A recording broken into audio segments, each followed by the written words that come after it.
Drongo Billy's Top 5. Back. Second week. Boom. Top 5s. You know how it works already. We're going to go Five, starting yeah. at 5. Right, this week, best movie soundtracks. And then a big thing in it is that it can't be about an artist. Yeah, yeah. That means you go through their discography and stuff, and that's Yeah. not what we're talking We're also about. cutting out kind of more orchestral soundtracks. We might do another one for that. We just want to separate them. This Kinda is more like your mixed favorite movie mixtapes. mixtape. Yeah, Yeah, exactly. yeah. Right. So, we'll kick it off with you, Tyke. What's your number 5? My number 5 definitely has to be This Is England. The soundtrack in that, nothing but reggae, ska, two-tone. Oh, yeah. See, I was born and raised on all that kind of music, so like that hits home. But what a movie, what a soundtrack where they put the songs in, the selections. You go from everything, Yeah. everything. And especially that the young kid in that wrote the movie and like he selected all that music as well. It just shows even more to him, like exactly. you know what I mean? What a flick. And then your top 5. Yeah, so my top 5 is kind of on the same, a similar tip, completely opposite music. Like I grew up on the blues, so when I was like maybe 8 or 9, my father showed me Crossroads, and if you've seen the flick, you know what I'm talking about. It's just ultimate blues riffs, the entire movie, like you know what I mean. Starts off with Ralph Macchio playing that classical guitar riff, and then he brings it back, that full circle, brings back the classical at the end. Beautiful, like any guitar player out there, go watch that movie if you ain't seen it, like 100%. 4. My number 4 will definitely be Belly, which features stars DMX and Nas. I believe they wrote the movie as well. Yeah, yeah. But then they got Method Man in there. They got, who else is in that? There's so many people. So many. The way the whole movie is shot, it's all like a 90s, noughties like rap music video. It's amazing. Yeah. There's a scene at the end. No spoilers here, but DMX is about to do some crazy shit. And like it's kind of wrapping up the whole movie, and then D'Angelo, Devil's Pie comes on. Oh my god, and just everything about it, and the whole movie leads up to that, and the bass, the drums, just how he's so cool at what he's saying, but he's talking about such heavy stuff. Yeah. So definitely that number 4 for me. Class. Yeah. My number 4 now, I struggled. I wanted to put a Tarantino movie on it, and I really struggled with what Tarantino flick it was going to be. But he always has amazing. Oh, soundtrack. every He single always one has is amazing, excellent but I soundtrack. felt like I had to go with Reservoir Dogs, simply because Green Onions. Like, looking back on the track for a little green bag, like, unreal.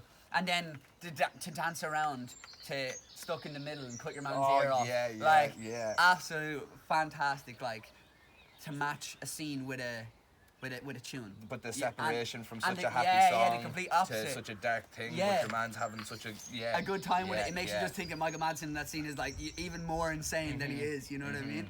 Like, really brings it to life. Yeah, for sure, for sure. And Tarantino's so smart with his choices. oh, like that. definitely, and it really sets the vibe as well of like kind of being that 70s vibe. You know what I mean? Even though it's kind of indescript, the movie never really tells you when it takes place. Yeah. You know what I mean? But it gives it that vibe. Same as Pulp Fiction has that same vibe, you know? Yeah. And I really struggled between Pulp Fiction and Reservoir Dogs. That was the big choice, like. That's a good choice nonetheless. Yeah, Good yeah, choice, yeah. Good choice. So I'm gonna kick off number 3. Yeah? With this is a bit of a curveball, but when you listen to it, it's really gonna hit home. But Forrest Gump. Forrest Gump has an unbelievable soundtrack. Yeah, for sure. From start to finish, especially the whole Vietnam scene. Oh, I know it's a cliche to do Fortunate Son, but it's one of the best ones to do it. It's a cliche for a reason. And then, you know?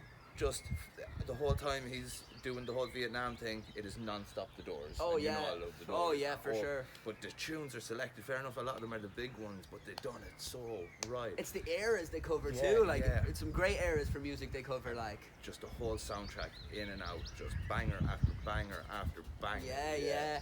And even the way that Jenny is kind of like trying to do like a Joni Mitchell but naked thing, like yeah, halfway yeah. through, like Amazing, yeah. Now my number 3, bit of a cliche one, but I don't think anybody will disagree with me. Baby Driver, like Edgar Wright. Whenever he does anything, it's all based around the music, and it's just absolutely fantastic. Like Blues Explosion, like if you're in the know, you know. But he really did a music video, with Blue Fielding. the other day with Noah Fielding, where he Nick basically Frost did the first like version of that first opening scene with the car chase, everything, up Based until off they that. actually drive the car. But the whole bopping your Mid-roll. head with the windscreen wipers, all of that was all prior planned, like 10 years earlier. Like just amazing to see it come to fruition. Like a great soundtrack the whole way through. Like you know. I think what caught me off the most in that whole movie is when they robbed is it the Charger at the end?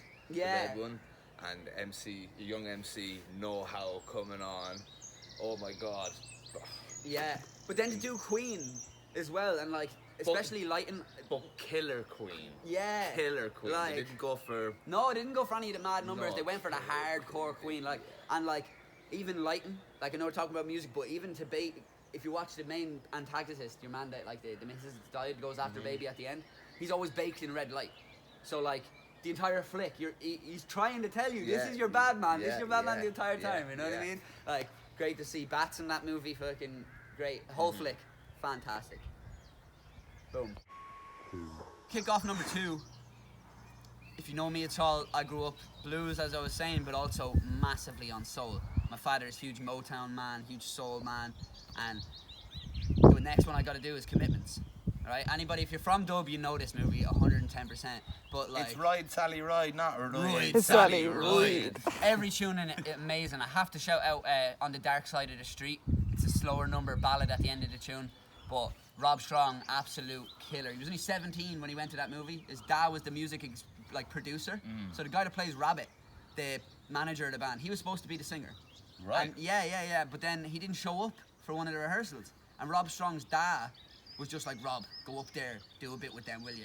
Because they were a big music family, like. And then Rob got up. The director seen Rob once he start wailing, and they were like, no, okay, boom, like. Absolutely fantastic movie. If you haven't checked it out, go check that movie out. Banging, like. What about you?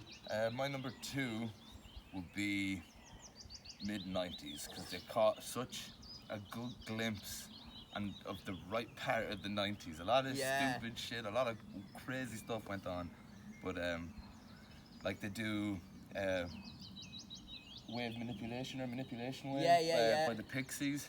That's a great one. And especially the whole scene with Ray and Sunburn after they have the big, deep, meaningful conversation. Yeah. And then they just go skating in the street, and Jizza comes on. Yeah. When the MCs came to rip out the name, Yeah. To perform, and it goes into that next scene then, where the tension's all built up. And they just described it so perfectly now. I'm missing so many more tunes. Oh yeah, I love that. There's 2 for me, like in mid-90s when they roll down the hill. And it's well, that's Mama. What a vibe! That's like. Mama Cass, I think. Is it? I think that's Mama Cass. Plus, no. There's another one where they're skating as well, and I'm not sure if it's Mama Cass or Mamas and Papas. Yeah. Just amazing, and like what a film! Even though we grew up in a later era, like. Big ups to Jonah Hill for that. Big ups to Jonah Hill. Yeah. Like, but even growing up as a skater in Ireland, specifically in the 2000s, we lived that vibe. Yeah. Like, that was how we came up, like, you know what I mean? And to get a movie, especially for skateboarding, that actually hit home and wasn't corny and wasn't fucking some stupid storyline, like, it was just about the boys. Yeah. You know what I mean? Fucking fantastic. Absolutely. Now, so number 1 has to be, once again, like, it's kind of on the tip of, like, it's kind of an artist's, like a musician's film, but I think it sneaks in Scott Pilgrim. Like, I know all the music's written by Beck, except for the few other bands that made it onto the thing. It is kind of its own original soundtrack. It is, yeah. But it's morphed into its own thing so much that I'll allow you to do it. Yeah, you know what I mean? Like it's its just own gets thing, in at yeah. one of the Like, top 5, and 100%. I can't describe, as especially a teenager when this movie came out, what that did to my music, to my vibe, everything. I was obsessed. If you know early Drongo Billy, we wanted to be Sex Bob on. Oh, 100%. Like, you know what I mean? If you know me at all, I have a bass called Ramona that has every character from the comic book painted on her, and like, you know what I mean? I am Stephen Stills.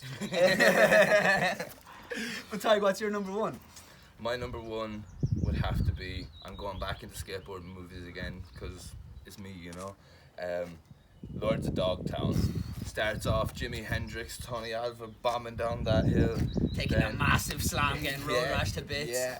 Then when they go for their first competition and they're baiting out Mississippi Queen in the car and they're running in and out and swapping into each other's cars parked in the middle of the road. Suck my inner ear, J-boy. And then what else is there? They get to the competition. Skip England hijacks the sound system. Puts in the tape, Iron Man, Black Sabbath. The boys are skating the Black Sabbath. No one's seen anything like this before. Yeah, like pirates coming into the scene. Like the Lost Boys. Yeah. I also have to quote that movie for giving me probably within my top 5 of favourite songs of all time, Neil Young, Old Man. Yeah. I've always related that to Jay Adams, like, you know what I mean? Especially Jay Adams passing when we were kind of younger. Yeah. And like, Bump that tune yeah, heavy especially when it like the old man, like, look at your face, I'm a lot like you were, like, you know what I mean? Yeah. Oh, amazing tune, amazing movie.